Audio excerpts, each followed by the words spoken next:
Happy children's day. పిల్లలకి పంచదార లేకుండా రాగి పిండి, బెల్లం వేసి కేక్ ఎలా తయారు చేయాలో ఈ వీడియోలో చూద్దాం. డ్రై ఈస్ట్ ఒక స్పూన్ తీసుకుని దాంట్లో గోరువెచ్చటి పాలు వేసి కలుపుకోవాలి. డ్రై ఈస్ట్ లేకపోతే మనం బేకింగ్ పౌడర్ కానీ బేకింగ్ సోడా కానీ వాడుకోవచ్చు.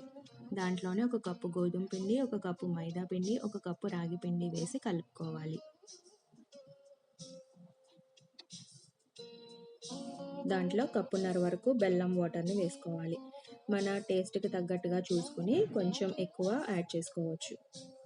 ఇలా కలుపుకున్న తర్వాత దాంట్లో ఒక కప్పు వరకు పాలని కొంచెం కొంచెంగా యాడ్ చేస్తూ కలుపుకోవాలి.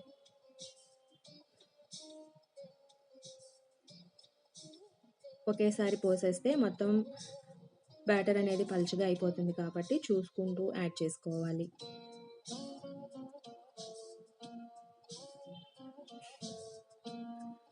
దీంట్లో ఇంట్లో ఉన్న డ్రై ఫ్రూట్స్ కానీ లేదా టూటీ ఫ్రూట్స్ కానీ వేసుకుని కలుపుకోవాలి. ఇవి ఉంటే పిల్లలు చాలా ఇష్టంగా తింటారు కదా, కాబట్టి ఏ ఉంటే అవి మనం ఇందులో యాడ్ చేసుకోవచ్చు.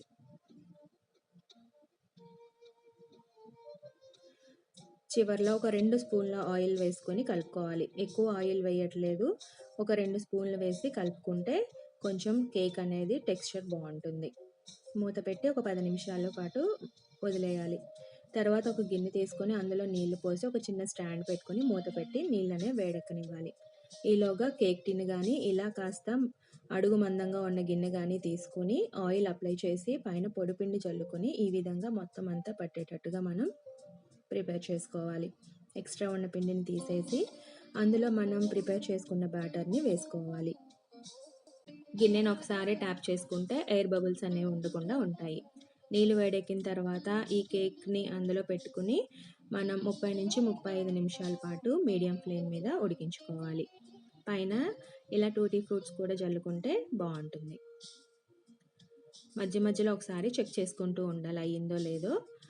అయిన తర్వాత చల్లారాక మనం దాన్ని గిన్నెలోంచి తీసుకోవాలి. ఎంతో టేస్టీ అయినా హెల్దీ అయినా కేక్ రెడీ. ఈ వీడియో నచ్చితే లైక్ చేయండి, షేర్ చేయండి, ఛానల్ని సబ్స్క్రైబ్ చేయండి. Thank you.